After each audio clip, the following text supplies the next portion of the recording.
परमेश्वर ने हमें ये नहीं दिया, परमेश्वर ने हमें वो नहीं दिया, परमेश्वर ने हमारे साथ ऐसे नहीं किया, परमेश्वर ने हमारे साथ वैसे नहीं किया। परमेश्वर तो हमें ये देना चाहिए, क्यों हमें ऐसे कंगाल घर में हमारा जन्म परमेश्वर ने दिया? हमें तो करोड़पति घर में जन्म लेते तो बढ़िया गाड़ी बंगला ये और वो सब कुछ हमारे लिए, क्यों परमेश्वर ने हमको यहाँ पे? कोई गलती उससे नहीं होती, क्योंकि वो मैंने बोला ना, वो हर काम को बड़ी गंभीरता से करता है। वो आपसे ये उम्मीद करता है कि जो कुछ परमेश्वर ने आपको दिया है उसको रिसीव करिए, उसका धन्यवाद करिए और प्रार्थना की सामर्थ्य के द्वारा जो बातें आपको समझ में नहीं आती, परमेश्वर से गंभीर प्रार्थना करिए। आपका परमेश्वर आपकी प्रार्थना को सुनकर उन परिस्थितियों को बदल देगा।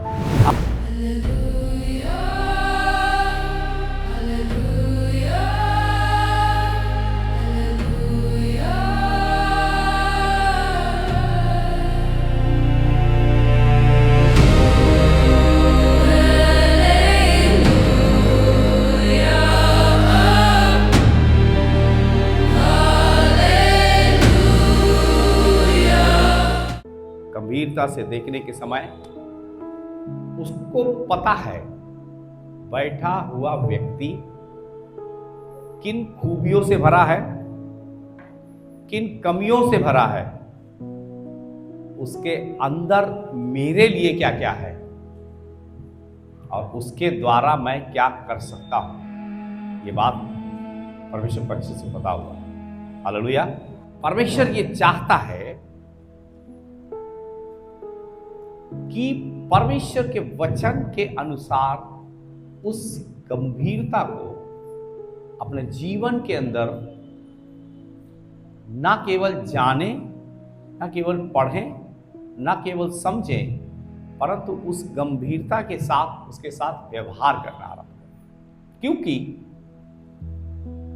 परमेश्वर का जितना भी काम है, सारे काम गंभीरता के हैं। तो कुछ बातों को आज परमेश्वर अपने वचन के द्वारा आपसे बात करना चाहता है। उस वचन के द्वारा परमेश्वर का प्रेम बहुत अद्भुत और बहुत गंभीर है। परमेश्वर का अभिषेक भी अद्भुत है और गंभीर है। परमेश्वर का सुरक्षा भी अद्भुत और गंभीर है और परमेश्वर का दंड भी बड़ा अद्भुत है, या यूं कहिए गंभीर है। क्योंकि परमेश्वर जो है ना, वो हंसी मजाक ठट्ठा और तमाशा नहीं करता है। परमेश्वर हर क्षेत्र में बड़ी गंभीरता के साथ व्यवहार करता है। और मैं आपको बताऊं, वो तो उस दिन से गंभीर है जिस दिन से अपनी मां के पेट में रचे जाने के कार्य को हमारे जीवन के अंदर उसने शुरू किया था। लेकिन हम जैसे जैसे उसके वचन को देखते हैं, जानते हैं, सुनते हैं, समझते हैं और तब अपनी आत्मा में उसी गंभीरता को ग्रहण करते हैं जिसको प्रभु चाहता है। लेकिन फिर भी प्रभु ये चाहता है उसके बुलाए जाने वाले लोग साधारण लोग नहीं हैं, वो एक विशेष लोग हैं जिन्हें प्रभु ने बुलाया है, चुना है, अलग किया है, अपना सामर्थ्य दिया है और अपना अभिषेक दिया है और अपने नाम की महिमा के लिए जीने के लिए हमें तैयार किया। और यही काम है कलीसिया का, कि कलीसिया इस संसार पर यह प्रकट करे कि यीशु जीवित है। हालेलुया। उसको आपके शरीर में रहकर संसार को यह बताना है कि मैं ऐसा हूं, और इस कारण वो आपके जीवन की कुछ बातों को बड़ा गंभीरता से देखना चाहता है, क्योंकि वो मैच नहीं कर रही हैं, वो ये गवाही नहीं दे रही है, वो ये प्रमाणित नहीं कर रही कि आप उसके हैं। और जिस दिन ये गंभीरता हमारे अंदर आएगी कि हम उसके हैं, ये किसी को बोलने की जरूरत नहीं कि हम किसके हैं। वो गंभीरता हमें अपने आप प्रकट कर देगी कि हम किसके हैं, और फिर उसके आगे के सारा कार्य जो परमेश्वर ने आपके लिए रखा हुआ है वो सब एक पे एक अद्भुत रीति से होता चला जाए। तो शुरुआत करते हैं परमेश्वर के प्रेम से। परमेश्वर ने आदम को एक गंभीर प्रेम के साथ उसको बनाया। और एक बात और चलते चलते कह दूं, परमेश्वर का व्यवहार सबके साथ एक जैसा नहीं होता। वो उसका वचन तो यही कहता है कि मैं जिस पर दया करना चाहूं उस पर दया करूं, और जिस पर करुणा करना चाहूं उस पर करुणा करूं। उसकी दया कोई उससे छीन नहीं सकता, और उसकी करुणा को कोई झपट कर अपने पास ले नहीं सकता। ये तो पाने वाले के लिए नहीं, परंतु देने वाले के ऊपर निर्भर करती है, वो किसके ऊपर अपनी करुणा करता है और किसके ऊपर अपनी दया करता है। फिर भी परमेश्वर का काम सबके जीवन में एक जैसा नहीं है। सबके पास एक जैसा अभिषेक नहीं है, सबके पास एक जैसी सेवा नहीं है, सबके पास एक जैसे योजना परमेश्वर का नहीं है। जितना करोड़ अरब लोग इस दुनिया में है, उतना योजना परमेश्वर के पास है। आज का मनुष्य इसलिए परेशान हो रहा है, मुझे उसके जैसे बनना है। उसने आपको, आपके बगल में जो बहन बैठी है ना, उसके जैसे बनने के लिए आपको नहीं बुलाया। आपके बगल में जो भाई बैठा है ना, उसके जैसे आपको नहीं बुलाया। आपको उसने अपने जैसा बनाने के लिए बुलाया है, क्योंकि उसको आपको इस्तेमाल करके अपनी महिमा लेनी है। अगर बगल वाले की महिमा लेनी होती तो उसके जैसे आपको वो बना देता। बगल वाली बहन के जैसे अगर उससे आपको महिमा लेनी होती, उसके जैसे बना देता। लेकिन उसके जैसे वो आपको इसीलिए नहीं बनाया कि आपको उसके जैसे नहीं, उसको महिमा नहीं देनी है। आपको परमेश्वर को अपनी महिमा आपसे लेनी, इसलिए वो चाहता आप उसके जैसे बने। हालेलुया। तो परमेश्वर ने आदम को बनाया। कैसे बनाया? वचन ऐसा बोलता है, पूरी गंभीरता से बनाया और अद्भुत रीति से बनाया। और उत्पत्ति की पुस्तक उसका 2 अध्याय उसका 7 वचन पढ़ेंगे तो समझ में आएगा परमेश्वर ने आदम को कैसे बनाया।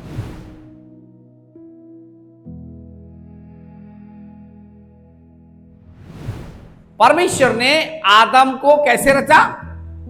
आदम को भूमि की मिट्टी से और उसके नथनों में जीवन का। हालेलुया। ये गंभीर बात है। परमेश्वर ने अपने गंभीर प्रेम को आदम के जीवन के अंदर प्रकट किया और उसको प्रमाणित भी कर दिया। उसके नथनों में जीवन का श्वास फूंक कर उसे जीवता प्राणी बना दिया।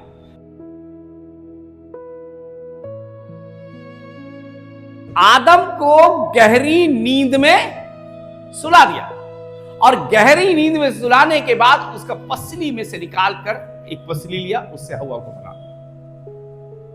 एक गंभीर बात मैं आपको बताऊं, आदम को परमेश्वर ने किसके लिए बनाया था?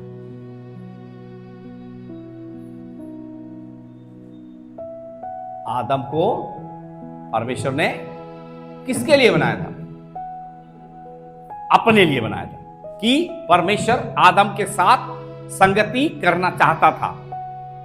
अब सवाल यह है, एक लंबे समय तक संगति करने के बाद परमेश्वर को यह एहसास हुआ इसका अकेला रहना अच्छा नहीं है। मैं तो शाम के समय आता हूं, इससे बातचीत करता हूं और फिर उसके बाद दिन भर ये पता नहीं वाटिका में कहां कहां घूमता होगा या निराश उदास हताश होकर बैठता होगा।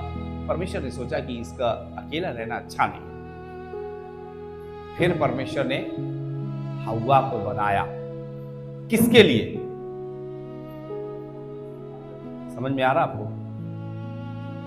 अदन की वाटिका में 2 प्राणी हैं। एक को परमेश्वर ने अपने हाथ से बनाया, दूसरे को उसमें से निकाल के बनाया। चाहता तो दूसरा भी पुतला बनाकर बना सकता था, नहीं किया। और एक बात, कभी परमेश्वर हव्वा से बातें नहीं किया। जब बात करता था आदम से बात करता था, क्योंकि उसने आदम को अपनी संगति के लिए बनाया और वो आदम से बात करता था। हव्वा को आदम के लिए बनाया था कि हव्वा आदम की संगति के लिए, उसका अकेला रहना ठीक नहीं, उसके लिए बनाया। और हव्वा से कभी अकेले में बात नहीं किया। हां, लेकिन एक बार बात किया।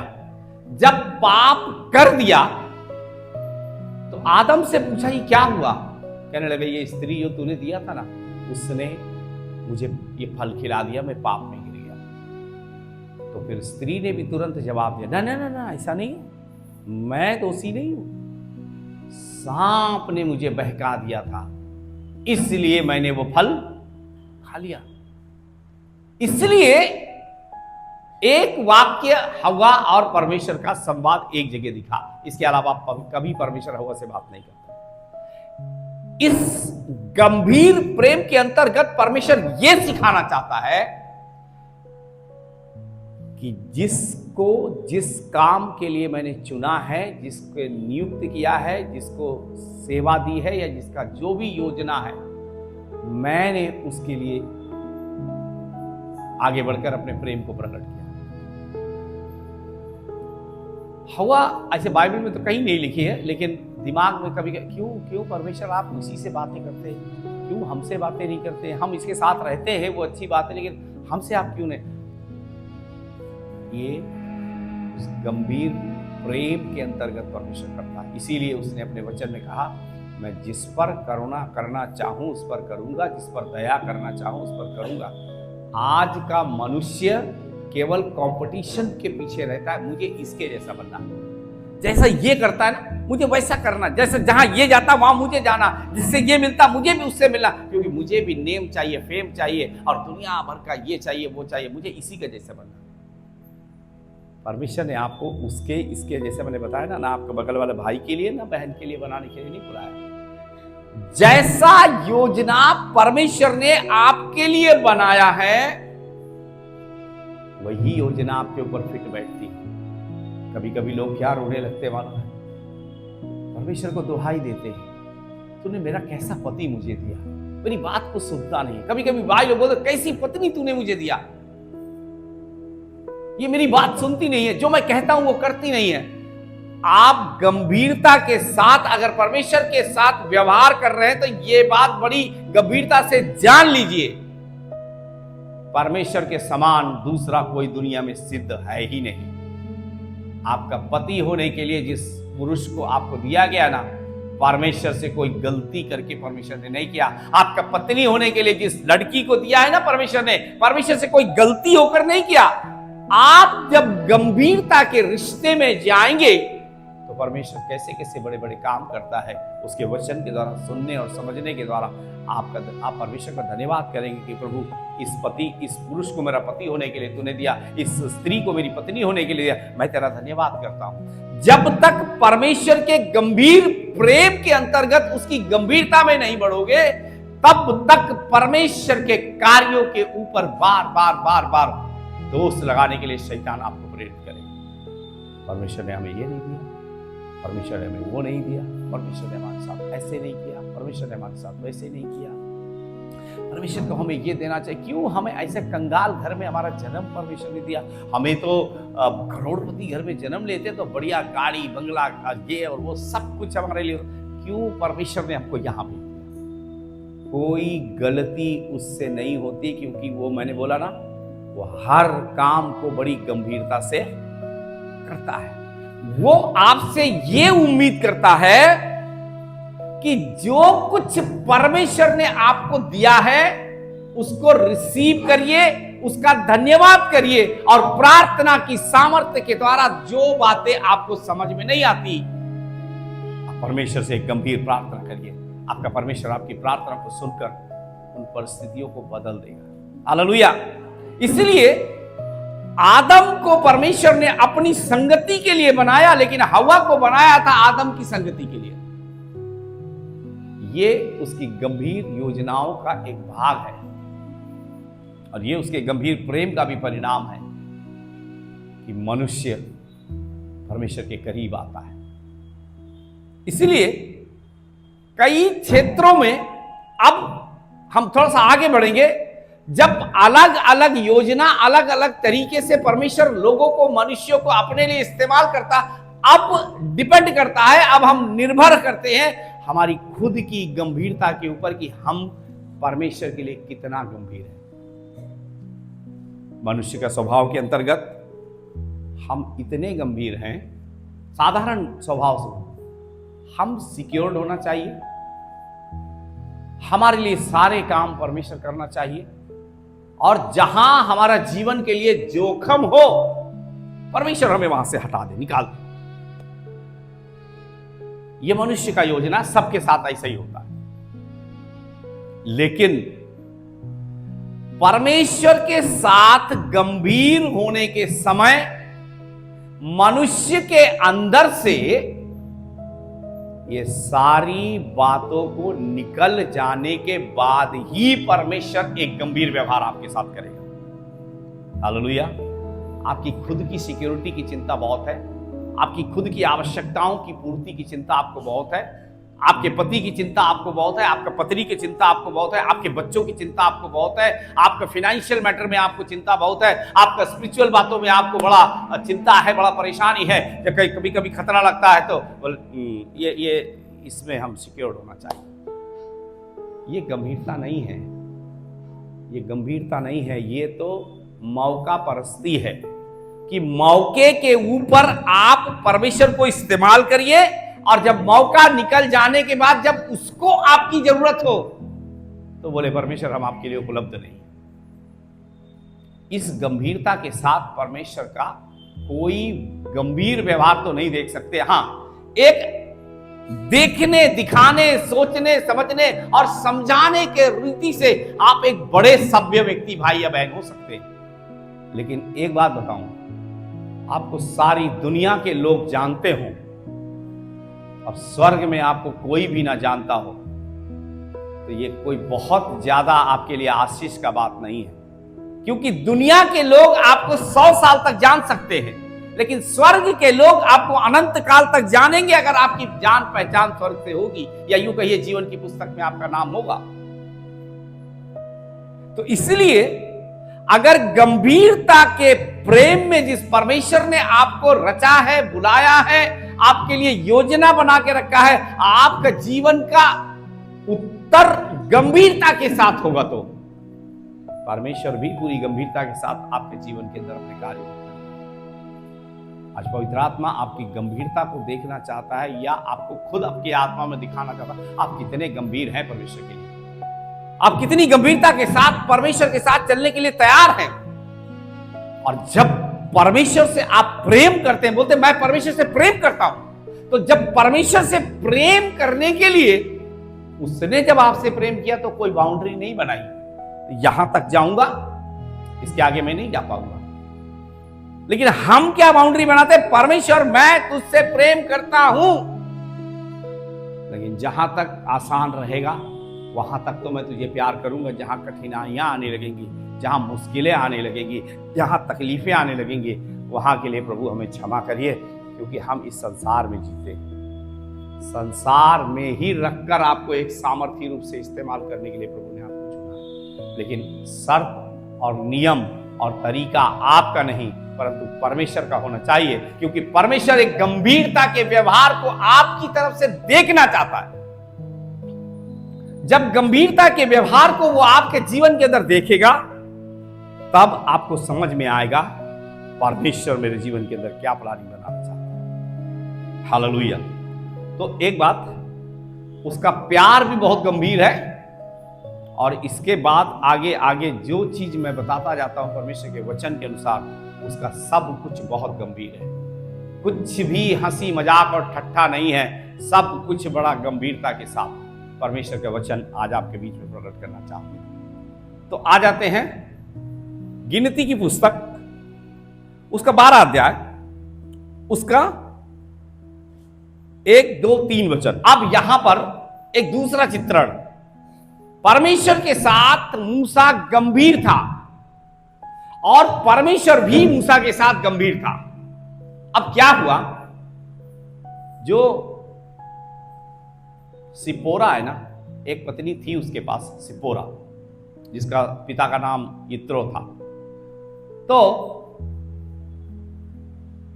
मूसा ने एक कूसी स्त्री के साथ विवाह कर लिया। वो लेवी नहीं थी, कूसी जाति की थी। तो मूसा ने उससे विवाह कर लिया, विवाह करके लेकर के आया, तो उसे विवाद करने लगे। अब यहां पर एक बड़ा गंभीर बात है, ध्यान से सुनिए। मूसा परमेश्वर के साथ गंभीर था, इस कारण परमेश्वर क्या कर रहा है ये ध्यान से सुनिए। उसी स्त्री के साथ विवाह करके लाने के समय तीसरे नंबर का था मूसा। पहले मरियम, फिर हारून, उसके बाद मूसा। तो अब मरियम और हारून ये दोनों मूसा के ऊपर दोष लगाने लगे और कहने लगे, क्या तुझसे ही परमेश्वर ने बातें की है? हमसे भी परमेश्वर ने बातें की। क्या तू ही परमेश्वर की सेवा कर? हम भी परमेश्वर की सेवा करते। अब देखिए, अब बड़ी बहन, बीच वाला भाई और छोटा मूसा, अब ये एक फैमिली मैटर बन गया। और होता क्या है मालूम है, जब हम परिवार के लोग लड़ते हैं तो कोई चौथा बंदा हमारे परिवार के मैटर में बोलता है तो पता है हम में से कोई एक उठ के क्या बोलता है, ए भैया ये तुम चुप रहो, ये हमारे परिवार का मैटर है। शादी करके लाया है मूसा, बड़ा भाई और बहन मरियम और हारून उसके ऊपर एलिगेशन लगा रहे हैं, आरोप लगा रहे हैं, बता रहे हैं तू ही सेवा नहीं है, हम भी सेवक हैं और हमसे भी यहोवा ने बातें की है। ये अभी तक फैमिली मैटर है। लेकिन मूसा के बारे में अगला वचन क्या कह रहा है मालूम है? मूसा पूरी पृथ्वी भर में जितने लोग हैं उन सबसे नम्र था। हो सकता है शायद मरियम कह रही होगी, अरे लेवी स्त्री को लाना चाहिए, तो ये कहां से कूसी स्त्री को लेकर के आया? तूने तो हमारा वंश का घराने का नाक कटवा दिया। हारून कह रहा होगा, ओहो मैं महायाजक का काम करने जा रहा हूं और तुझको ये मूसा ये नहीं समझ में आ रहा है क्या किया तू। अच्छा एक बात और बीच में काट कर एक बात बोलूं, ओल्ड टेस्टामेंट में शादी करने के लिए कोई बाउंडेशन नहीं था कि एक करेगी, दो करेगी, चार करे, वो दूसरा मैटर। लेकिन फिर भी यहां आपको समझाना जरूरी है, कहीं शैतान आपके दिमाग में कुछ गलत बातों को, शिक्षा को ना डाल दे कि अगर बाइबल में ऐसा है तो फिर हम क्यों नहीं कर सकते। इसलिए ये न्यू टेस्टामेंट की शिक्षा ये है, एक पत्नी का एक ही पति होना चाहिए, एक पत्नी का एक ही पति होना चाहिए। इसलिए अब आगे से बढ़ते हैं। तो मूसा उस कूसी स्त्री को ब्याह करके लेके आया, हारून और मरियम कुड़कुड़ाने लगे उसको, सब घरेलू मैटर था। लेकिन मूसा के साथ एक यहां पर पूरा वाक्य पढ़ेंगे तो वो कुछ भी नहीं बोला। क्यों? उसका कारण क्या है? वो पृथ्वी भर के मनुष्यों में से नम्र था। हारून भैया क्या बोल रहे हैं, मरियम दीदी क्या बोल रही, वो सब बातों को सुनकर मुंह बंद करके चुपचाप बैठा। और ये सब होने के समय सीधा इस पारिवारिक झगड़े के बीच में परमेश्वर खुद आ गया और क्या बोला मालूम है? तुम सब आओ। और मूसा, हारून और मरियम सब यहोवा की उपस्थिति में गए। सबसे पहली बात, मरियम का पूरा शरीर कोढ़ से श्वेत हो गया और जैसे ही मरियम को कोढ़ लगा, हारून का दिमाग सही हो गया। कह रहा स्वामी इसके लिए प्रार्थना कर, क्योंकि मूसा के विषय में लिखा है वो नम्र था। तो जब उसकी बहन मरियम को कोढ़ पड़ा तब भी वो यहोवा से प्रार्थना किया कि प्रभु तू इसको चंगा कर। परमेश्वर का क्या जवाब आ रहा मालूम है? अगर इसके पिता ने इसके मुंह पे थूका होता तो भी क्या 7 दिन तक मरियम छावनी के बाहर ना होती? मेरे दास मूसा को, जो पृथ्वी के ऊपर सारे नम्र मनुष्यों में से भी नम्र है, उसके ऊपर इन्होंने आरोप लगाया। तो शायद मरियम सोच रही होगी, हारून सोच रहा, अरे प्रभु आप आ गए बीच में, हम तो अपने भाई को बोल रहे थे, यही हमारा छोटा वाला भाई है, इसको हम बोल रहे थे, आपको कहां कुछ बोल रहे थे हम।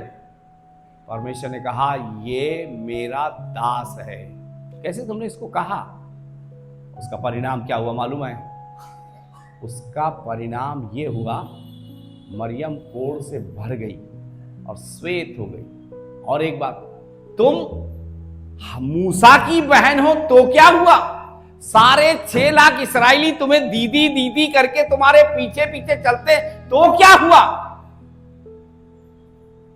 ये व्यवस्था इस्राएल में है, इसके अंतर्गत तुम्हें आना पड़ेगा।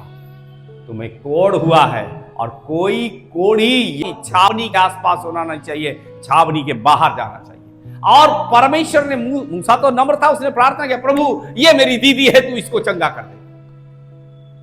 परमेश्वर ने बोला ये दीदी भैया का कहानी मेरे पास नहीं चलेगा।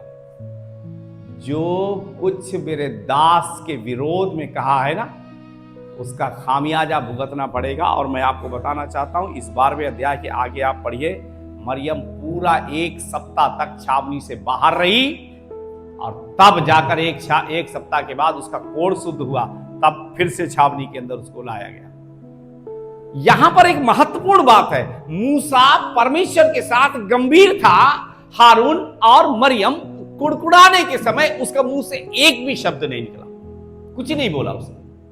और इसके कारण सीधा परमेश्वर आकर उनसे बात कर रहा है, तुमने मेरे दास के ऊपर कैसे इस आरोप को लगाया, ये मेरा मैटर है।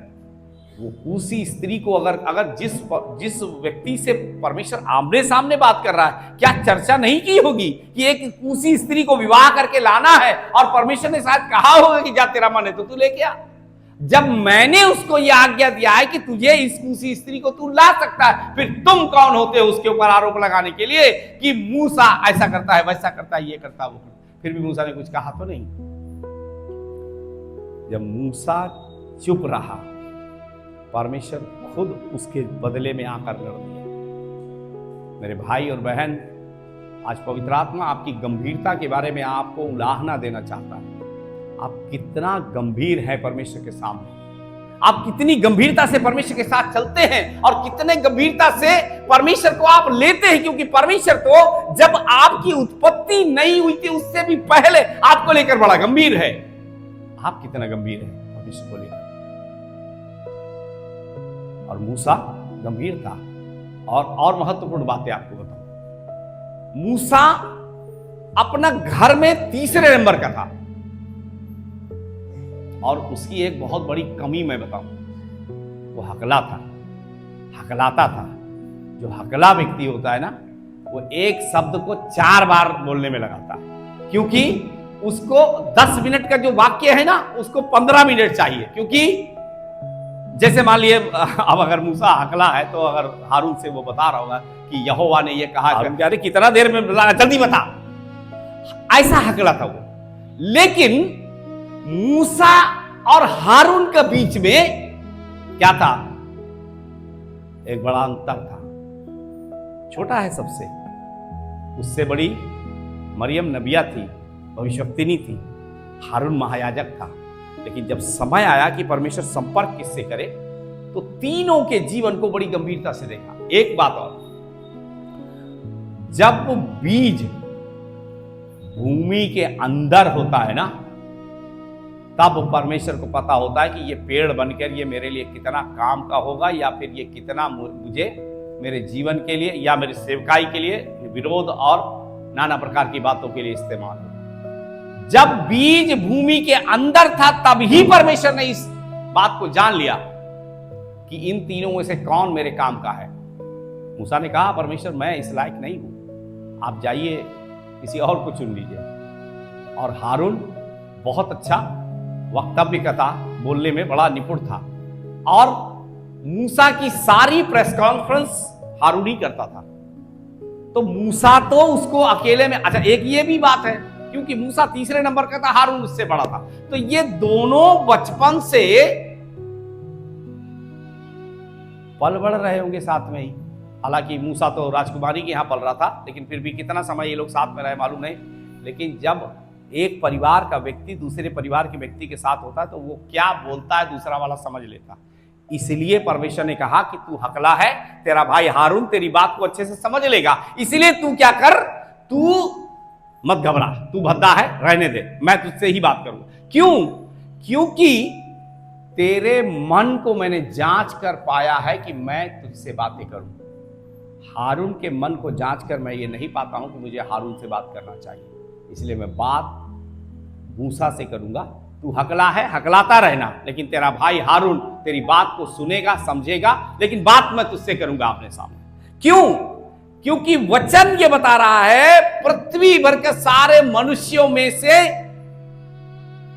नम्र व्यक्ति था मूसा। भाई और बहन कुड़कुड़ाने के समय में भी चुपचाप था। और ये क्वालिटी मैंने बोला ना, जब बीज भूमि के नीचे ही होता है तो बड़ा होकर वो क्या किस प्रकार का फल लाएगा। परमेश्वर ने मूसा को भी देखा और परमेश्वर ने हारून को भी देखा। तो दोनों को देखने के समय परमेश्वर ने यह निर्णय लिया कि मुझे बात मूसा से करना है। हालेलुया। हारून से बात क्यों नहीं किया, यह ध्यान से सुनिए थोड़ा सा। आइए थोड़ा सा वचन खोलें और समझ में आएगा कि क्यों हारून से परमेश्वर ने बात नहीं किया। निर्गमन 32 अध्याय उसका 2, 3 और 4 वचन पर। अभी मूसा से क्या बोल रहे थे? क्या यहोवा ने तुझसे ही बातें की है? क्या तू ही यहोवा की सेवा करता है? मैंने अभी बताया था ना, बीज जब भूमि के अंदर ही होता है तब परमेश्वर को पता होता है ये बड़ा होकर कितना बड़ा पेड़ बनेगा और कितना मेरी महिमा का कारण होगा और कितना इसके द्वारा लोग भरमाए और बहकाए जाएंगे। जब लोगों का भीड़ हारून के ऊपर टूटने लगा, जब लोग भीड़ से उसको घेरने लगे और कहने लगे कहां गया मूसा, हम नहीं जानते, तुम उसके वक्ता हो, तुम बताते थे जो जो वो कहता था सुनते, तुम बताओ कहां गया मूसा। घबराहट के मारे भीड़ का प्रेशर आया। मूसा ने क्या बोला, हारून ने क्या बोला मालूम है? हारून ने बोला तुम्हारा सोना लेकर के आ जाओ, उसको गलाकर एक बछड़ा बना दिया। बोला यही है वो परमेश्वर। ये बात परमेश्वर को पता थी कि एक दिन ये ऐसे कामों को करेगा। इसलिए सबसे घिनौना काम क्या है मालूम है? तो मुझे छोड़कर किसी को परमेश्वर करके ऐसा काम करने वाला व्यक्ति को परमेश्वर ने इस लायक नहीं समझा कि मैं इससे बात करूं। इसलिए हारून को हटाकर परमेश्वर मूसा से बात करता। मेरे भाई और बहन, परमेश्वर के प्रति आप कितने गंभीर हैं, कितने समर्पित हैं, ये बातें परमेश्वर को बताने की जरूरत नहीं है।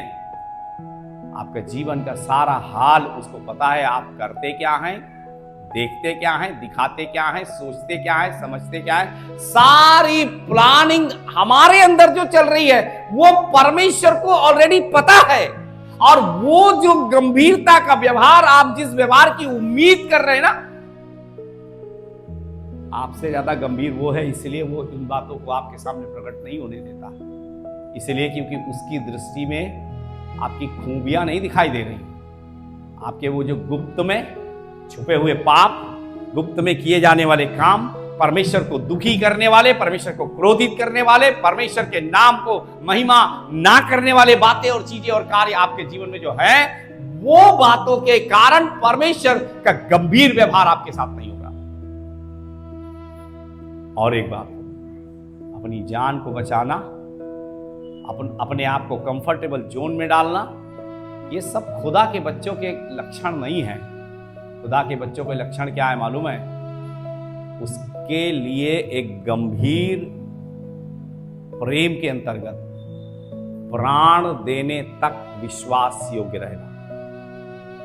आपका प्राण भी जा सकता है उसके प्रेम में। हालेलुया। परमेश्वर ये चाहता है कि जब समय आए, रिस्क को उठाकर आप बोले प्रभु तू मेरे जीवन के अंदर अद्भुत काम कर, मेरे जीवन के अंदर तेरी महिमा बोलिए हो जाए, मैं घट जाऊं और तू। हालेलुया। लूका रचित सुसमाचार 1 अध्याय उसका 38 वचन। हालेलुया। मरियम ने क्या कहा? देख मैं प्रभु की क्या हूं, देख मैं प्रभु की तेरे वचन के अनुसार मेरे साथ हूं। कोई हलवा पूड़ी बांटने नहीं आया था स्वर्गदूत उसको, और बड़ी खुश और बड़ी आनंदित हो गए, हाँ हाँ हाँ हाँ बस बहुत गंभीर प्यार मैं तुझसे करती हूं और तेरे वचन के अनुसार मुझे हलवा मिले, पूड़ी मिले। वो उसके लिए एक ऐसा चैलेंज लेकर के आया था जिसको ये संसार ग्रहण नहीं करता। क्या हुआ? मरियम के पास स्वर्गदूत प्रकट हुआ और क्या कहने लगा? तू गर्भवती होगी और एक बालक को। कहने लगी मैंने तो कभी किसी पुरुष का मुंह ही नहीं देखा, ये कैसे हो सकता है? स्वर्गदूत ने कहा कि परम प्रधान की छाया तुझ पर है और उसकी सामर्थ्य के द्वारा तू गर्भवती होगी, एक बालक को जन्म देगी और उसका नाम तो इमानुएल रखना। ये बात सुनते ही मरियम ने स्वीकार किया, देख मैं प्रभु की दासी हूं। याद रखना, जो परमेश्वर का बेटा और बेटी होते हैं वो कठिन चैलेंज को भी स्वीकार करने में एक कदम भी पीछे नहीं हटाते। एक लड़की के लिए कितनी बदनामी और कितनी बेइज्जती है। अरे तेरा शादी नहीं हुआ, ससुराल नहीं गई, तेरे एक बच्चा उत्पन्न होने वाला है। पूरा दुनिया में और इस्राएल में क्या था मालूम है? किसी व्यभिचार में पकड़ी गई लड़की को या स्त्री को बाहर खींच के लेके आओ, सब लोग पत्थर मारे। जो गवाह है पहले मारेंगे, बाद में सब पत्थर से मार के मर जाना है, उसको खत्म उसका कहानी। इतना मुश्किल समय में क्या बोलती है मालूम है? देख मैं तेरी दासी हूं, मेरे जीवन के अंदर तेरे वचन के अनुसार मुझे चिंता नहीं है लोगों की, मुझे चिंता नहीं है समाज की, मुझे चिंता नहीं है तमाम गंभीर आरोप लगाने वाले लोगों की तरफ, मुझे तो तेरी इच्छा मेरे जीवन में। वो बोल रही है, स्वीकार कर रही है, देख मैं तेरी दासी हूं और तेरे वचन के अनुसार को। पता है आपको, मरियम इस मैसेज को आने से पहले ही गंभीर थी। वो ऐसा नहीं है अचानक से उसकी दुआ प्रार्थना होने लगे, हाँ हाँ हाँ प्रभु ने अपना मेरे द्वारा एक उद्धारकर्ता का जन्म होगा, अब लाओ बाइबल लाओ, दुआ लाओ, प्रार्थना करो, अब करे, अब तो परमेश्वर हमारे लिए ये करेगा वो करेगा। कुछ नहीं, एक लंबे समय से भक्ति का जीवन जी रही थी। दुआ करना, प्रार्थना करना, धार्मिकता का जीवन जीना मरियम के जीवन का भाग था। और वो इस संदेश को आने से पहले ही अपने आप को प्रभु की दासी मानकर अपना जीवन जी रही थी। गंभीरता का जीवन जीते, जो गंभीरता का जीवन जीते हैं उनके जीवन में गंभीर प्लानिंग आना शुरू हो जाती है। और ये एक बड़ा गंभीर निर्णय परमेश्वर की ओर से स्वर्ग से लिया गया। हो सकता है शायद ऐसे सर्चिंग चल रहा हो, कौन है कौन है कौन है कौन है, तो किसी ने सजेस्ट किया ओ मरियम एक लड़की है, बड़ा धर्मी है, वो ज्यादा इधर उधर का बातों में नहीं रहते, खाली प्रार्थना करना, वचन पढ़ना, प्रभु को उपस्थिति में बने रहना। तो स्वर्गदूतों के द्वारा ये सजेस्ट किया गया हो, शायद ये एक कहानी है, ठीक है। तो स्वर्ग से मोहर लगी, उद्धारकर्ता किस स्त्री के द्वारा इस पृथ्वी पर आएगा।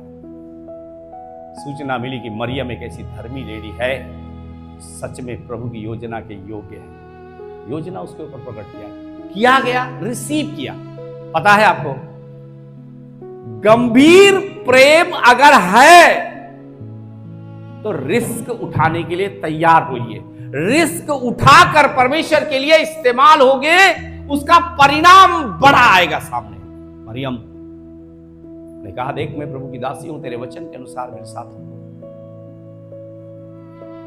लेकिन एक बात याद रखिए, 3 वाक्य मैं आपके सामने रखता हूं। तीनों वाक्य में पहले मनुष्य ने अपना दिमाग लगाया। पहले मूसा से परमेश्वर ने कहा, तू जा फिरौन से बोल, मैं यहोवा हूं, मैं अपनी प्रजा को जंगल में लेकर जाना चाहता हूं, वो मेरी आराधना करे। बोलने लगे, हमको ना ले जाइए, हम भद्दे हैं, किसी और को ले जाइए। मनुष्य ने अपनी बुद्धि लगाई, परमेश्वर ने कहा, किसी को गूंगा या बोलने वाला बनाने वाला कौन? मैं यहोवा हूं, जा मैं तुझको सामर्थ्य के भेजूं। मनुष्य ने अपनी बुद्धि लगाई, लेकिन पवित्र आत्मा की आवाज को भी सुना। क्यों? उनका जीवन भक्ति से भरा था, इस कारण पवित्र आत्मा की आवाज को सुनने में ज्यादा टाइम नहीं लगाया। दूसरी बात, मरियम के पास जब संदेश आया, वो भी एक स्त्री थी, मनुष्य थी, या स्त्री का दिमाग था। ये घबराने वाली बात थी, भैया शादी ब्याह हुआ नहीं है, कैसे एक बच्चे को जन्म दे दूं? तो उसने पूछा, मैंने तो कभी किसी पुरुष का मुंह ही नहीं देखा, मैं कैसे मां बन सकती हूँ?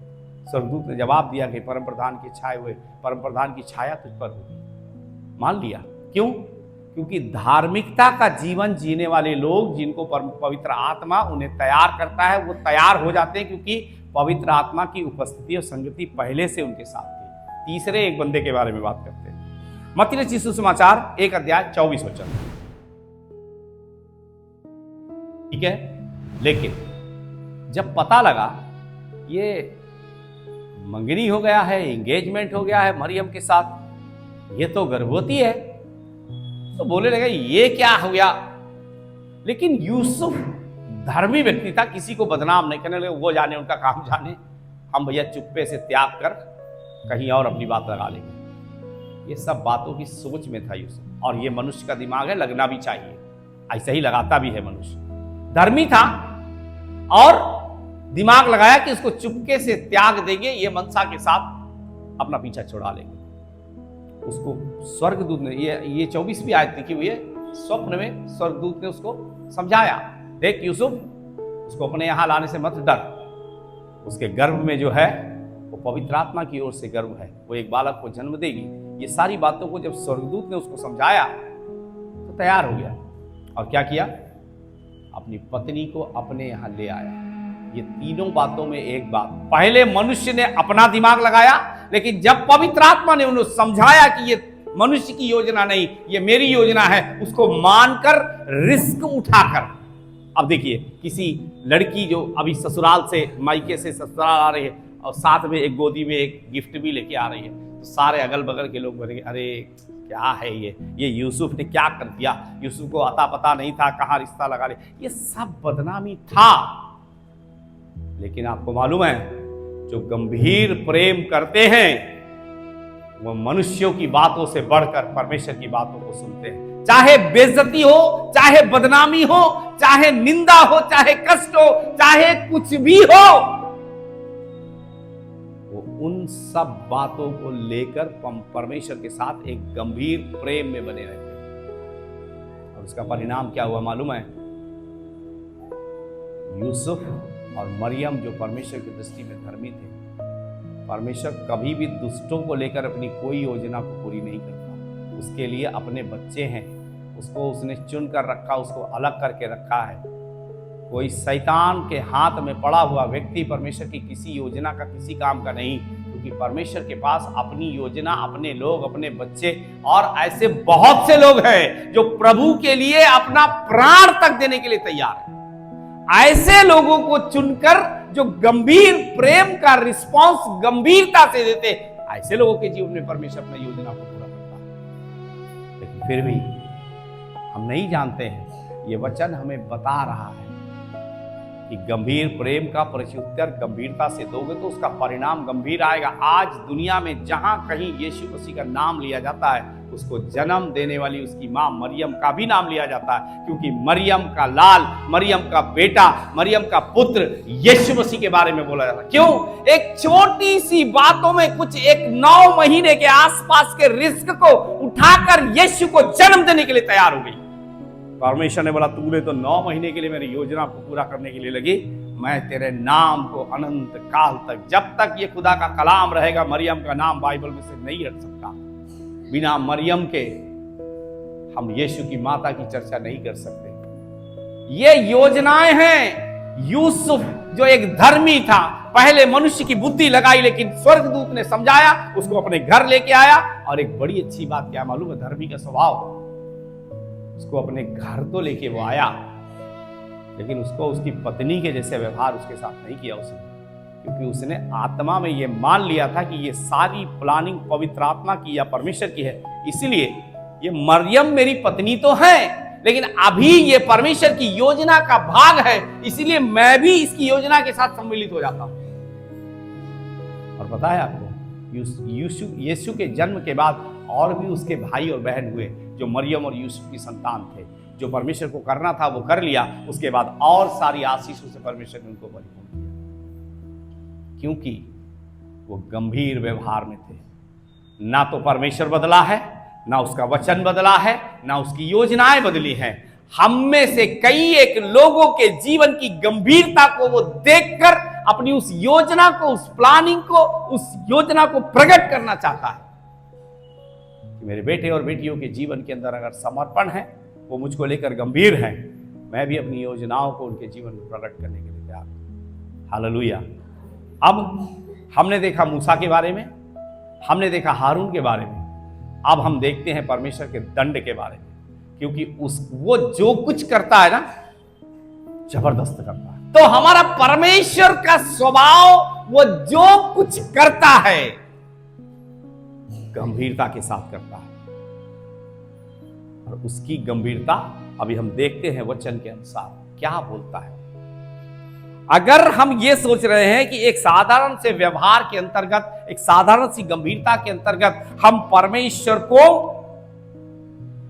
बहला फुसलाकर अपने आप को प्रमाणित करके चलते बनेंगे, फिर प्रभु जाने और उनका काम जाने। ये सब मिथ्या से बाहर आइए, क्योंकि परमेश्वर जिसने आपके मां के गर्भ से आपको चुना है, आपका जिंदगी के अंत तक एक एक बातों के बारे में उसको आपके जीवन की योजना के बारे में पता है। लेकिन वो ये चाहता है कि सीधे मन से गंभीर हो जाओ प्रभु के लिए। नहीं तो अगर प्रेम गंभीर प्रकट किया, योजनाएं गंभीर प्रकट किया और मनुष्यों ने ग्रहण करने के कारण गंभीरता के साथ, योजना के साथ महान महान दासों और दासियों को इस पृथ्वी पर आने के लिए मदद किया, वही परमेश्वर अद्भुत काम करने वाला है। निर्गमन की पुस्तक 3 अध्याय उसका 19 और 20 वचन पढ़िए। वचन की गंभीरता को आप समझ रहे हैं? अभी कुछ नहीं हुआ है, अभी ना ओला आया है, ना टिड्डी आई है, ना पैलौठे मरे हैं और ना ही डांस आई हैं, कुछ नहीं हुआ है, ना मेढक आया है। लेकिन तीसरे अध्याय के 19 और 20 वचन में परमेश्वर मूसा को समझा रहा है। और एक बात बताऊं, यहां काट कर उस बात को जोड़ना चाहता हूं। जब मूसा से बात किया तो उसको बताया, तेरे बाप दादाओं से अब्राहम, इसहाक और याकूब से मैंने बात किया था, उनको देश देने के लिए तुझको लेकर के मुझे जाना। लेकिन जब मूसा बात करता था फिरौन से ना, तो वो यही कहता था कि हमें जाने दो जंगल में, हम जंगल में जाकर अपने परमेश्वर यहोवा की आराधना करें। मूसा फिरौन से इतनी ही बात करता था। और एक बात, जब तक लाल समुद्र के इस पार रहे तब तक बहुत कुछ उस पार की कहानी नहीं बताई, इसी पार की बातें। इस पार थे तो संघर्ष था, लेकिन एक और गंभीर बात, इस पार में एक भी लाठी, डंडा, बंदूक, गोला बारूद कुछ भी नहीं लगा। इस पार की सारी लड़ाई यहोवा आप ही लड़कर इस्राएल को विजयी बना दिया। और जब तक लाल समुद्र पार नहीं हो गए तब तक सारी कमांडमेंट अपने ही हाथ में रखे रहे। और इस युद्ध को फिरौन के सामने यहोवा खुद लड़ने के लिए तैयार। इसलिए मूसा से केवल बोलता था कि तू ये कर, तू ये कर, बनती थी योजनाएं, स्वर्ग से बनती थी और परमेश्वर मूसा से बोलता था, वो करता था। और मूसा को भी उस समय तो बहुत कुछ नहीं बताया, इसलिए मूसा से इतना ही बोला, मैं जानता हूं फिरौन तुझे जाने नहीं देगा, बड़े बड़े हाथ के द्वारा दबाए जाने पर भी तुझे जाने नहीं देगा, लेकिन मैं बड़े बड़े आश्चर्य करूंगा और मार दूंगा फिरौन को। पता है आपको, शत्रु सोचता है कि वो परमेश्वर के साथ खिलवाड़ कर रहा है, लेकिन एक और गंभीर बात मैं आपको बताऊं, परमेश्वर खुद शत्रु के साथ खिलवाड़ करता है। क्यों? क्योंकि वो अगर वो एक घुड़की देता तो मर जाता, फिरौन भी मर जाता, उसका सब, भैया जाओ तुम लोग यहां से जाओ, नहीं, धीरे धीरे धीरे धीरे धीरे 10 विपत्तियां डाले। आखिरी में जब उसका पैलौठा भी मर गया तो कहां फंस गए हम लोग। फिर जाने दिया, बोले अरे कैसे भाग गए, फिर दौड़ कर गए समुद्र के किनारे, उनका पीछा किया, लाल समुद्र में डुबाकर मार दिया। परमेश्वर आज आपके बारे में जानता है, आपको बोल रहा है, मैं जानता हूं तू किस दुख में है, किस तकलीफ में है, कौन सी समस्या तेरे लिए एक समस्या के रूप में खड़ी हुई है, कितने लोग तेरे विरोध में हैं। और एक बात, जब मनुष्य आपका विरोध में खड़े होकर के बोले ये काम नहीं होने देगी तुम्हारा, या नहीं होगा, पता है आपको, अगर कोई व्यक्ति ऐसे बोले कि प्रभु मैं गया था, लोग इसके पास गया, उसके पास गया, कोई काम नहीं हो सकता, परमेश्वर उससे क्या बोलेगा मालूम है? जितने लोगों ने तुझसे कहा था ना ये तेरा काम नहीं हो सकता, वो सब मनुष्य थे, और मैं जो तुझसे कह रहा हूं ना कि मैं तेरा ये काम करूंगा, मैं मनुष्य नहीं हूं, मैं परमेश्वर हूं। उनकी बात को तू क्यों सुनता है? मेरी बात को सुन। उनकी बातों में शैतान का सामर्थ्य है, मेरी बातों में स्वर्गीय अभिषेक है जो तुझे उत्साहित कर रहा है। तो किसकी बात सुन रहा है? उनकी बातें मत सुना कर, मेरी बात सुन। मैं बोल रहा हूं ना, मैं तेरा ये काम करके दूंगा, तेरा लोन फंसा हुआ है। लोग बार बार तू लोगों के पास जाता, बोलते तेरा लोन आज नहीं, कल आना, कल नहीं परसों आना। वो बोलते अरे क्या बताएं कब लोन पास होगा बता। परमेश्वर का आत्मा आज आपसे बोलता है, तू लोगों के पास तो बहुत बार गया, मेरे पास एक बार आया, मेरे से बोला कि परमेश्वर मेरे इस काम को तू कर, फाइल आपका बहुत बातों में फंसा हुआ है, काम आपका बहुत सा बातों में फंसा हुआ है, एग्जाम की बातें हैं, पढ़ाई की बातें ढेर सारी फंसी है, लोग चक्कर कटवा रहे हैं, इस दफ्तर जाइए, उस दफ्तर जाइए, इस दफ्तर जाइए। परमेश्वर कहता क्या तूने मुझसे कहा? क्योंकि तू नेगेटिव वर्ड्स को, नकारात्मक शब्दों को रिसीव करता है। और इतना तो आपको मानना पड़ेगा, अगर किसी का शब्द आपके कान में पड़ेगा तो उसका कार्य भी हो, लेकिन ये शब्दों का सामर्थ्य परमेश्वर के पास है। वो कहता मेरी बातों को सुन, मैं कहता हूं कि मैं तेरे लिए सब कुछ कर दूंगा। इसका मतलब सब कुछ कर दूंगा। अभी क्या चाहिए मालूम है? अभी आपको भरोसा करना है, आपको विश्वास में बने रहना है, आपको प्रार्थना करना है। इसका उल्टा शैतान आपके ऊपर अटैक करेगा, बोलेगा लोगों ने बोल दिया ये काम नहीं हो सकता, मतलब नहीं हो सकता। लेकिन प्रार्थना में बैठोगे तो पवित्र आत्मा बोलेगा ना तो बल से ना तो शक्ति से, लेकिन मेरी सामर्थ्य के द्वारा ये काम मैं तुझे करके दूंगा। इसलिए आज पवित्र आत्मा आपको गंभीरता की ओर लेके जाना चाहता है। आप जाना चाहते तो अच्छी बात है। अब देखिए, मरियम के सामने ये संदेश आया कि अब तू मां बनेगी, तो बोला भैया ये सब बवाल से मेरा पीछा छोड़ो, मैं ये सब नहीं चाहती हूं, इज्जतदार लेडी हूं, इज्जत से जीना चाहती हूं, ये फालतू का लांछन मेरे जीवन में नहीं चाहिए। प्रभु ये अपना योजना ले जाओ। परमेश्वर के पास मरियम जैसी 1000 लड़कियां हैं, उनमें से किसी को लेकर इस्तेमाल कर सकता है, लेकिन परमेश्वर ने चुना है मरियम को। इसीलिए मरियम कह रही है मैं प्रभु की दासी हूं, तेरे वचन के अनुसार हो। और आगे चलकर आगे पीछे बढ़ेंगे तो वो अपने आप को धन्य कह रही है। क्यों? क्योंकि धन्य हूं मैं जो परमेश्वर की योजना में शामिल हो गई। मेरे भाई और बहन, रिस्क उठाकर उसके लिए गंभीर होइए, अन्यथा ये सब जो दिखाई दे रहा है ना वो देखते ही रह जाएंगे, और जिन्हें आगे बढ़ना है वो बढ़ते ही जाएंगे, और जिनके लिए योजना परमेश्वर की है वो अपनी योजना को पूरा ही करेगा। लेकिन गंभीरता के साथ आप बोलोगे हाँ हमको इसे परमेश्वर के साथ हमको टाइम पास करने में बड़ा मजा आता है, वो आपके साथ टाइम पास नहीं कर रहा है, आपके साथ गंभीरता का व्यवहार चाहता है। वो तो सब कुछ कर दिया है उसने, करता है। आप वचन पढ़ते हैं, वो वचन आपके जीवन के अंदर कोई बदलाव नहीं लाता, वो वचन आपको प्रेरित नहीं करता, वो वचन आपको उत्साहित है, क्योंकि अंदर पहले से कोई बैठा हुआ है। और वो वचन आने के समय वो वचन को पहले ये क्या है, इससे तो बताओ हमारे लोग हमें मारेंगे, पीटेंगे, बदनामी करेंगे, निंदा, ये सब बवाल में करने से अच्छा सबसे पहले शांति से अलग किनारे। हाँ तो अलग ही रहिए, और जिंदगी में शरीर में अलग होने के समय एक अलग जगह और परमेश्वर ने आपके लिए बनाई है, वहां भी जाके आपको अलग ही रहना पड़ेगा। जगह का नाम पता नहीं, मुझे मालूम है, जानते कि नहीं जानते? नहीं जानते, इसीलिए इतना आश्चर्य से देख रहे, पता नहीं कोई नया कहीं प्लॉट ले लिया है क्या, वहां जाना है क्या?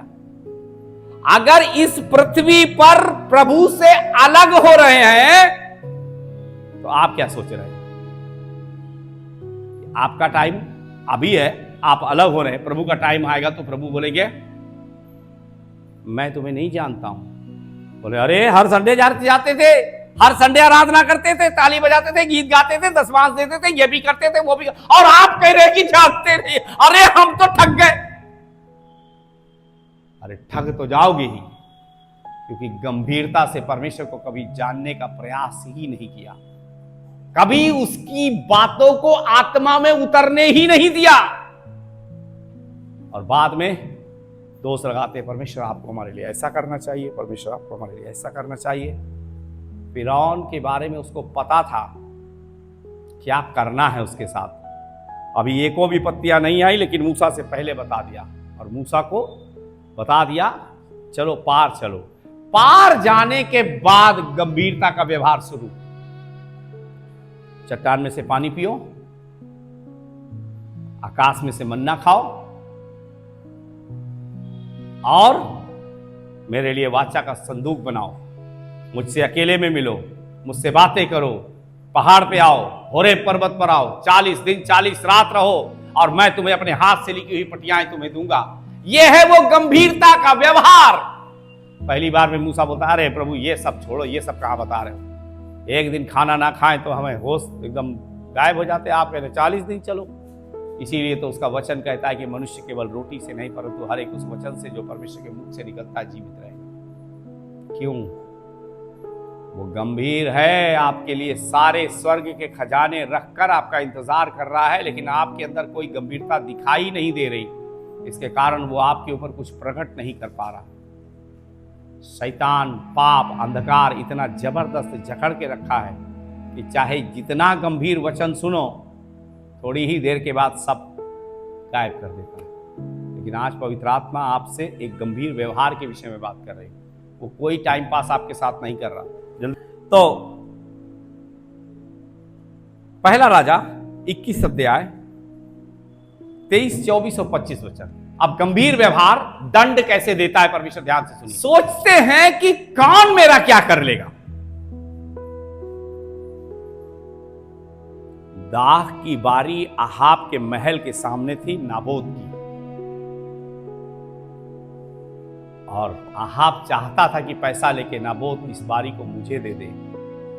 उसने बोला नहीं, ये मेरे पुरखाओं की जमीन है, ये मैं तुझे नहीं बेचूंगा। राजा बड़ा उदास होकर पलंग पर लेट गया। रानी ने कहा क्या हो गया, बड़ा उदास है? कहने लगा अरे वो जो सामने अटारी से दिखाई देती है ना, उसकी नाबोत की जमीन, उसकी बारी बहुत अच्छी लगती है मुझे। मैंने उसको बुलाया था, उससे बोला था ये जमीन मुझे दे दे। वो बोलता है मेरे पुरखाओं की जमीन है, ये मैं तुझे नहीं दूं। बोली अरे बस इतनी सी, अरे तू राजा है इस्राएल का, तू चिंता ना कर, टेंशन ना ले, मैं दिलवा दूंगी वो जमीन। सारा मंत्रिमंडल इकट्ठा कर दिया। कहने लगे एक सभा बुलाओ, और सभा में ये आरोप लगाने के लिए 2 लोगों को तैयार करो कि नाबोत ने इस्राएल के राजा अहाब की निंदा करी है। निंदा प्रस्ताव पार किया जाए। पार हो गया। सब लोगों ने नाबोत को पत्थर करके उसकी बारी में मार डाला, और उसके बाद झट से इजबेल ने अहाब के पास संदेश भेजा, अभी कोई टेंशन नहीं है, तू जा नाबोत की बारी को लेकर कब्जे में ले ले। एक धर्मी व्यक्ति को पत्थर से मारकर पत्थर का ढेर लगा दिया। तुरंत 17वें अध्याय में प्रस्तुत होता है एलिया नबी। कहता है यहोवा यूं कहता है जिसके सामने मैं उपस्थित होता हूं, ये वचनों को वही भविष्यवाणी के रूप में बोल रहा है। तुमने एक निर्दोष को पथरवा करके मार डाला उसकी जमीन के चक्कर में। यहोवा की ये वाणी है, अहाब के घराने से जितने मरेंगे सबका खून कुत्ते चाटेंगे और उनका मांस कुत्ते खाएंगे। और ये जो सिदोन की रानी आई है ना, बड़ी सुंदर सी है, बड़ी जो है खूबसूरती के कारण किसी को भी मोहित करने के लिए तैयार हो जाती है। और इसने जब से सिदोन से आई है तब से इस्राएल के अंदर यहोवा के भक्तों की, यहोवा के सेवकों की ढूंढ ढूंढ कर मृत्यु करती है, उसको मृत्यु दंड देती है। इसके बारे में परमेश्वर का दास भविष्यवाणी करता है, तेरा खून कुत्ते चाटेंगे, तेरे मांस को कुत्ते खा लेंगे। ये वही परमेश्वर है जिसके ऊपर मैं और आप विश्वास करते हैं। ये वही परमेश्वर है जिसको हम गंभीरता से नहीं लेते, जिसके बारे में हम सुनी सुनाई बातों को जानकर यहां आते हैं, घर जाते हैं, सब हंसी मजाक और ठट्ठा जान पड़ता है। लेकिन यहोवा का दास एलिया नबी भविष्यवाणी करता है, अहाब के घराने में जो भी जंगल में मरेगा मिट्टी नहीं मिलेगी। बड़ा नाम है ना तुम्हारा, बड़े रथों पे तुम घूमते हो ना, बड़े तुम सोने और चांदी और नाना प्रकार का नेम और फेम और ये और वो सब घूमते हो। यहोवा की ये वाणी है, कोई जंगल में मरेगा उसको आदमी मिट्टी नहीं देगा, आकाश के पक्षी आकर उसको नोच नोच करके खाएंगे। ये यहोवा की वाणी है, ये परमेश्वर का दंड है। जो परमेश्वर के वचन को गंभीरता से नहीं लेता, उसकी सामर्थ्य को हल्का फुल्का बात जानता है, उसके बारे में परमेश्वर का दंड जैसा प्रेम गंभीरता का है वैसा ही दंड भी गंभीरता का है। हालेलुया। एक जमाना था अहाब के साथ बड़ा राजसी ठाट बाट ये वो सब कुछ था। आज का डेट में क्या है मालूम है? ये इजबेल के पास कोई सैनिक नहीं है। कौन है मालूम है? खोजे हैं। खोजे का मतलब क्या होता है मालूम है? वो जो घर घर जाकर तालियां पीटते हैं ना, ऐसा हालत परमेश्वर कर देता है और उठाकर गेहूं की अगुवाई में उसको ऊपर से नीचे फेंक दिया, घोड़े उसके ऊपर चलने लगे। तो आखिरी में खाने पीने के बाद येहू को याद आया, अरे वो राजा की बेटी है, जाओ उसका फ्यूनरल कर दो। तो उठाने वाले आए तो कहा खाली थोड़ी सी खोपड़ी मिली है और थोड़ी सी हथेली मिली है। जब जिंदा थी तो कितना अपना रूप रंग और अपना वैभव को दिखाती थी, लेकिन दास ने जो ये लिया था ना, उसने बताया था तेरे खून को कुत्ते चाटेंगे, तेरा मांस को भी नोच नोच के खा जाएंगे। तो जब तक फ्यूनरल का टाइम आया कुछ ही चीज बचा। पहचान में नहीं आ रही कि ये वही इजबेल है जो बहुत से लोगों को प्रभावित करके उनका प्राण ले लेती थी। और याद करिए, एक भक्त व्यक्ति को कहां मारा था? उसकी बारी में पथरवा करके मार दिया था, राजद्रोह की आरोप लगाकर। लेकिन उसका दंड परमेश्वर ने कहां लिया? बीच महल के बीच में कुत्तों ने उसके खून को चाटा, मांस को खा गए, खोपड़ी हथेली बचा और कुछ बचा नहीं। यह है उसका दंड। परमेश्वर ना करे हम में से किसी के ऊपर उसके दंड का भागी हमें होना पड़े, क्योंकि उसके दंड का भागी होना, कलाम में लिखा है, जीवते परमेश्वर के हाथ में पड़ना भयानक बात है। यह वचन आपको दंड के प्रति प्रेरित नहीं कर रहा है, परंतु यह वचन यह चाहता है कि आप मूसा के समान नम्र बने, मरियम के समान रिस्क उठाकर उसकी महिमा के लिए तैयार हो, यूसुफ के समान जब पवित्र आत्मा आपको वचन से तैयार करे, आप उसकी आत्मा की आवाज को सुने, ताकि गंभीर प्रेम को प्रकट करिए। गंभीर योजनाएं अभी बहुत सी आपके जीवन के लिए परमेश्वर के पास है। थोड़ा सा मोबाइल में, थोड़ा सा टीवी में, थोड़ा सा फालतू बातों में, थोड़ा सा पिक्चर का बातों में और नाना प्रकार की गंदगी से भरे हुए बातों में शैतान लेके जाने के समय आप भी जाते हैं, क्योंकि आपकी सहमति है। आप गंभीर नहीं है परमेश्वर के बारे में।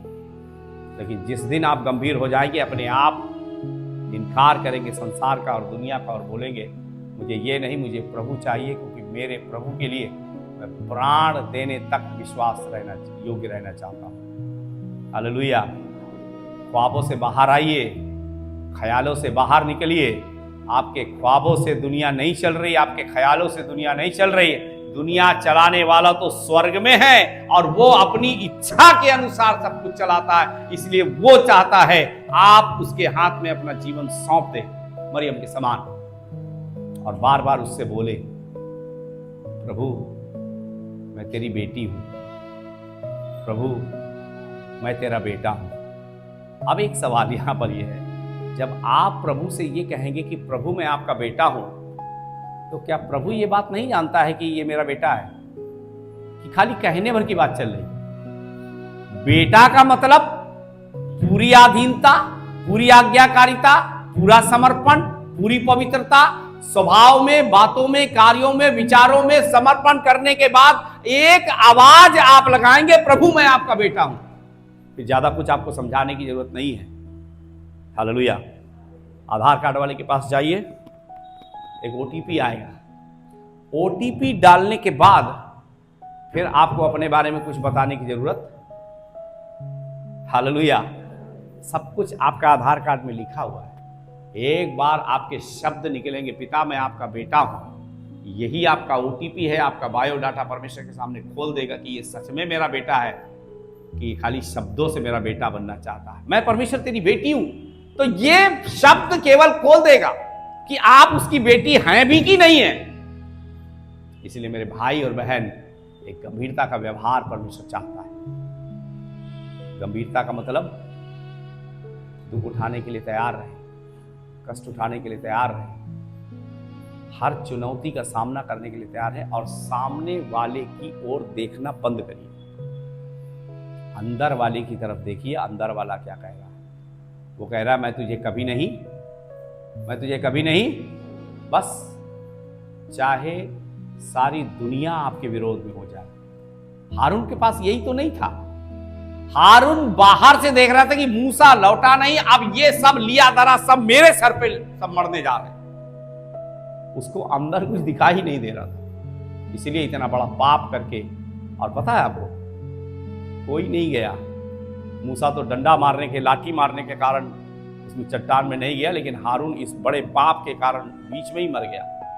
निकले थे बहुत योजना के साथ कि जाएंगे, कनान में जाएंगे, वहां ये करेंगे वो करेंगे, कहीं नहीं जाएंगे।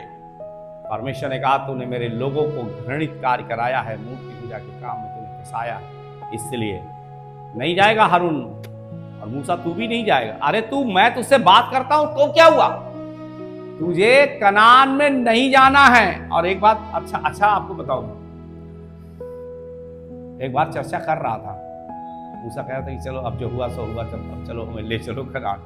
परमेश्वर ने क्या बोला मालूम है, इस बात के विषय में अब दोबारा मुझसे कभी तू चर्चा नहीं करना।